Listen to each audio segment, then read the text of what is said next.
बिना लाग लपेट के, बिना किसी मायावी चक्र के देश और उत्तर प्रदेश की 4 सबसे बड़ी खबरों की तह तक जाने मैं राधिका राज आपके लिए लेकर आई हूं अपना खास कार्यक्रम 4 का चक्रव्यूह। आज 4 के चक्रव्यूह में सबसे पहले बात करेंगे योगी कैबिनेट की, जहां बड़े बड़े फैसले लिए गए। गंगा एक्सप्रेसवे को हरिद्वार तक बढ़ाने और झांसी लिंक एक्सप्रेसवे को मंजूरी देने का फैसला लिया गया इस कैबिनेट विस्तार में। और क्या कुछ हुआ, आपको सब कुछ बताएंगे। खबरों में आगे बढ़ते हुए बात करेंगे हिजाब वाले फैसले की। इलाहाबाद हाई कोर्ट के फैसले पर एआईएमआईएम ने असहमति जताई है। असदुद्दीन ओवैसी की ओर से बड़ा बयान सामने आया है, तो क्या कुछ बवाल चल रहा है, आपको सब कुछ समझाएंगे। तीसरी खबर संभल से है, जहां पर 12 फात से पहले पुलिस हाई अलर्ट मोड पर आ गई है। आधी रात एसपी खुद सड़कों पर उतरे, ड्रोन और सीसीटीवी से निगरानी की गई और अलग अलग जगह पर भी 12 फात को लेकर अलर्ट मोड पर आ गई है पुलिस। तो क्या कुछ इंतजाम किए गए हैं, क्या कुछ माहौल है, आपको सब कुछ बताएंगे। 4 के चक्रव्यूह के आखिरी हिस्से में बात करेंगे बदायूं, जहां पर अंबेडकर प्रतिमा लगाने को लेकर विवाद हुआ, जिसमें पुलिस पर पथराव हुआ, जिसमें कई जवान भी घायल हुए। आपको समझाएंगे पूरा मामला, तो चलिए बिना किसी देरी के शुरू करते हैं 4 का चक्रव्यूह। 4 के चक्रव्यूह में सबसे पहले बात करते हैं योगी कैबिनेट की बैठक की। मुख्यमंत्री योगी आदित्यनाथ की अध्यक्षता में हुई इस बैठक में कई महत्वपूर्ण फैसले लिए गए। सबसे बड़ा फैसला गंगा एक्सप्रेसवे को हरिद्वार तक बढ़ाने का है। अभी गंगा एक्सप्रेसवे मेरठ से प्रयागराज तक चल रहा है, अब इसे आगे बढ़ाकर हरिद्वार तक ले जाने का प्रस्ताव मंजूर हो गया है। ये ग्रीन फील्ड एक्सप्रेसवे 6 लेन का बनेगा, जिसे बाद में 8 लेन तक बढ़ाया जा सके। इसकी अनुमानित लागत करीब 10,761 करोड़ रुपए बताई जा रही है। पूरा खर्च राज्य सरकार उठाएगी, केंद्र की कोई भागीदारी नहीं है। इसके साथ ही बुंदेलखंड की कनेक्टिविटी मजबूत करने के लिए झांसी लिंक एक्सप्रेसवे को भी मंजूरी मिल गई है। इसकी लागत लगभग 7,968 करोड़ रुपए है। ये एक्सप्रेसवे बुंदेलखंड औद्योगिक विकास प्राधिकरण यानी कि बीडा क्षेत्र, डिफेंस कॉरिडोर और झांसी के आसपास के इलाके को बेहतर तरीके से जोड़ेगा।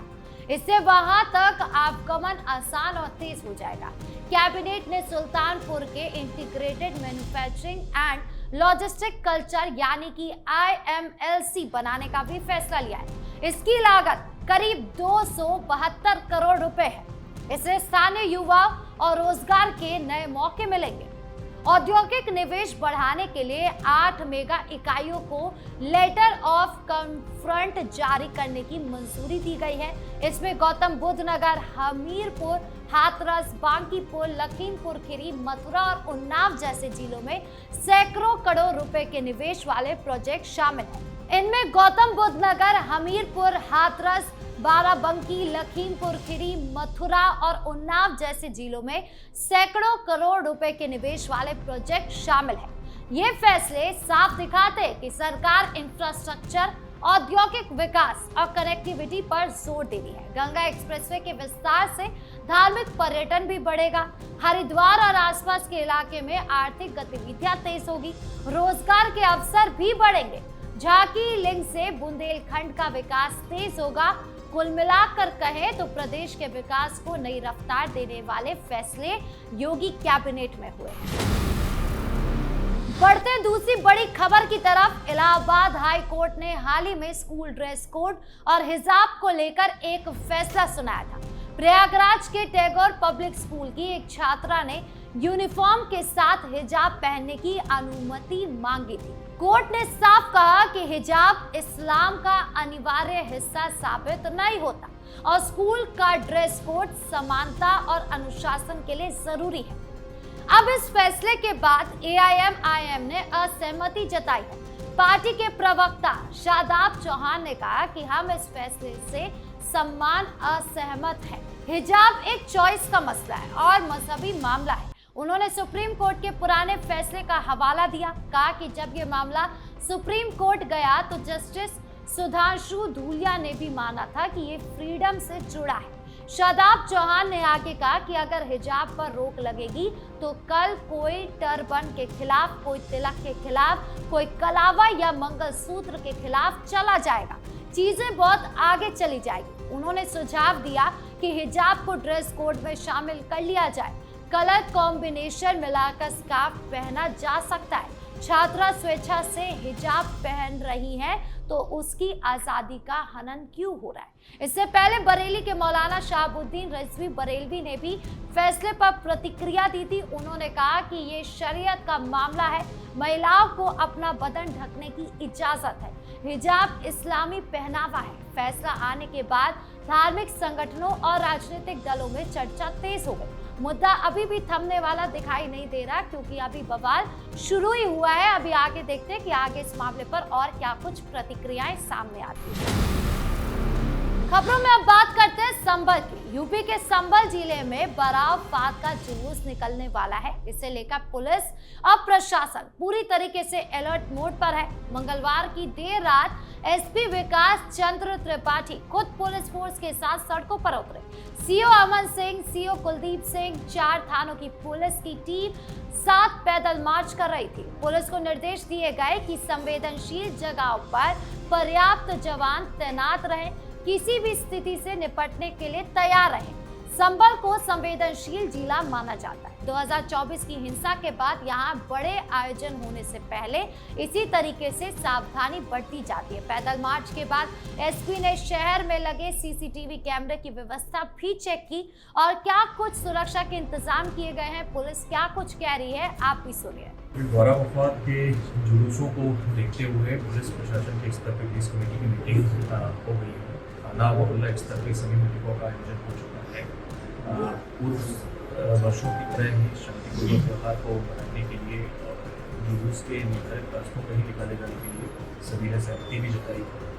पूरे जनपद को 5 जोन और 16 सेक्टर में विभाजित किया गया है। उसके हिसाब से मजिस्ट्रेट भी तैनात किए गए हैं। संवेदनशील इलाकों में पुलिस बल का पीआरपी के माध्यम से भी और अन्य तरीके से भी लगातार गश्त जारी है और उम्मीद है कि पहले की तरह इस शांतिपूर्ण और तरीके से सिर्फ संभल की बात करें तो वहां पर तो निगरानी हो ही रही है, चाहे वो सीसीटीवी से हो या फिर पुलिस बल खुद मौजूद हो। लेकिन दूसरी तरफ आपको बता दें कि और भी जितने भी जिले हैं वहां पर भी त्योहार को लेकर चप्पे चप्पे पर नजर रखी जा रही है और ये सुनिश्चित किया जा रहा है कि कहीं पर भी भीड़ का मूवमेंट ना हो, संवेदनशील इलाकों में किसी भी तरीके की अराजकता ना फैले।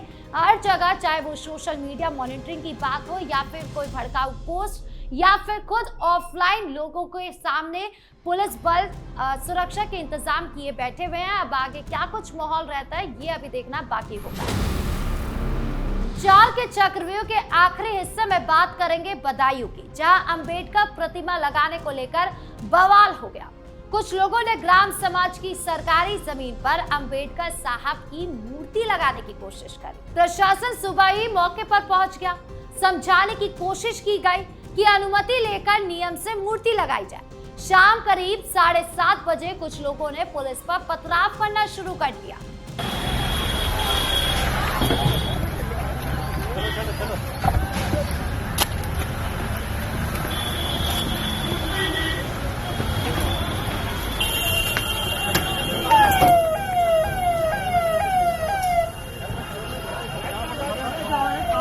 पुलिस के 6 जवान चोटिल हो गए। करीब 7 गाड़ियां क्षतिग्रस्त हो गई। पुलिस ने हल्का बल प्रयोग करके भीड़ को हटाया। डीएम, एसएसपी, एडीएम और कई थानों की फोर्स मौके पर पहुंची। स्थिति काबू में लाई गई। पुलिस ने 2 एफआईआर भी दर्ज करी।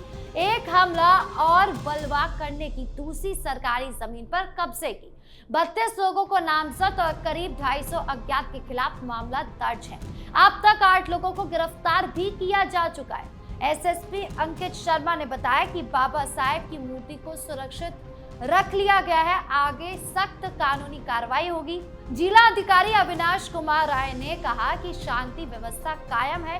घायल कर्मचारियों का इलाज चल रहा है। इस मामले में बसपा प्रमुख मायावती की भी एंट्री हो गई है।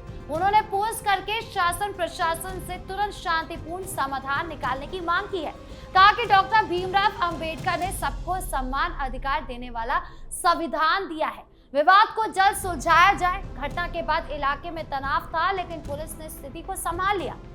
सरकारी जमीन पर बिना अनुमति निर्माण या मूर्ति लगाने की कोशिशों पर सख्ती दिखाई जा रही है। तो 4 के चक्रव्यूह में आज के लिए बस इतना ही, जहां हमने देखा कि योगी कैबिनेट के बड़े फैसले हो, गंगा एक्सप्रेसवे का विस्तार और झांकी लिंक की मंजूरी हो, हिजाब फैसले पर AIM-IM की असहमति हो, संभल में बरावफात को लेकर पुलिस की सख्त तैयारी हो, या बदायूं में अंबेडकर प्रतिमा विवाद पर पथराव हो। ये तमाम खबरें बताती है कि उत्तर प्रदेश में विकास के काम, आस्था और कानून व्यवस्था से जुड़े मुद्दे, अदालती फैसले और सुरक्षा की सख्ती लगातार चर्चा में। हर मोर्चे पर नजर रखी जा रही है ताकि विकास, शांति, अनुशासन और व्यवस्था से कोई समझौता ना हो सके। आपकी इस पूरे मामले को लेकर क्या राय है, कमेंट बॉक्स में जरूर बताएं। वीडियो को लाइक करें, शेयर करें और चैनल को सब्सक्राइब करना ना भूलें। धन्यवाद।